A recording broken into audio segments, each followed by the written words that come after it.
माताओं बहनों को चाहिए दूर से सत्संग सुनो, अपनी कुटिया में भजन करो, किसी संत को ना नजदीक अपनी कुटिया में बुलाओ ना तुम नजदीक जाओ, और व्यभिचार दोष से बचो और दूसरों को भी बचाओ। अगर गंदे आचरण कोई करता है वो संत नहीं हो सकता। गंदे आचरण, चूक होना अलग बात होती है, चलते चलते फिसल गए फिर संभाल लिया, लेकिन हम उसी का अपना वासनाओं का खेल बना ले, ये ठीक नहीं। इसलिए बहुत संभल कर तन मन प्राण समर्पण का मतलब समझ लो, कहीं गलत मार्ग में न चले जाना। इसीलिए हम इशारे से बताया कि तन समर्पण का मतलब कहीं भोग न समझ लिया जाए, ये ऐसा नहीं है। तन समर्पण का मतलब है, प्राण समर्पण का मतलब कि कोई भी कष्ट में है तो अपने प्राणों की बाजी लगाकर उसके कष्ट को दूर करने की चेष्टा करे। ये भोगों का विषय नहीं है, ये योग का विषय है। भोग नहीं, भोग के त्याग से योग होता है। तो कुछ लोग जो अपनी वासनाओं को नहीं ठीक कर पाए हैं, वो लोग वासनाओं का खेल खेलते हैं, बोलते हैं यही भक्ति है, यही साधना है।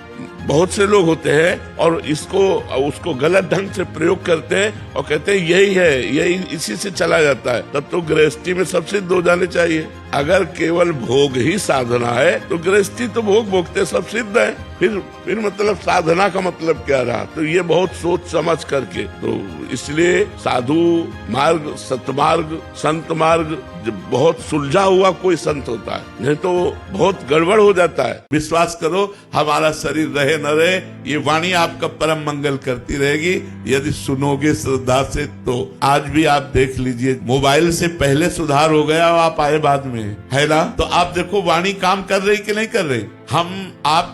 आप हम तक लेट पहुंच पा रहे हैं, लेकिन हमारी वाणी आपके पास पहुंच करके आपके जीवन को उन्नति में ला रही है, गंदे आचरणों से आपको बचा रही है, आपको आनंद के मार्ग में, भगवत मार्ग में ला रही है। अब प्रगट में जो लाभ है, जैसे आज आप बैठ करके सामने सुन रहे हैं, वो सुख मोबाइल से नहीं मिलेगा। यही तो सौभाग्य होता है प्रगट में, जितने दिन हम संत समागम ले सके, ये परम लाभ की बात। आज जो आप सौभाग्य प्राप्त कर रहे हो वृंदावन की पावन भूमि में, इस राधा केली कुंज में बैठ करके जो आप भागवतिक प्रश्नोत्तरों का आनंद ले रहे हो, ये मोबाइल में तो रहेगा, लेकिन प्रगट में जिस रज में बैठकर जो आनंद ले रहे हो, ये आनंद नहीं मिलेगा। ये आनंद तो जब तक शरीर है तभी तक ये प्रगट में मिलेगा। कल्याण तो वाणी करती रहेगी, ये परम मंगल बात। तो आप देखो, मोबाइल से सुना है आपने और आपका परिवर्तन हो गया आज मिले आकर के, लेकिन कई महीने से मोबाइल की जो कृपा हुई, उस कृपा से आप सुधर गए कि नहीं। तो अगर हम ना रहेंगे तो हमारी वाणी आपका कल्याण करेगी, पक्का करेगी।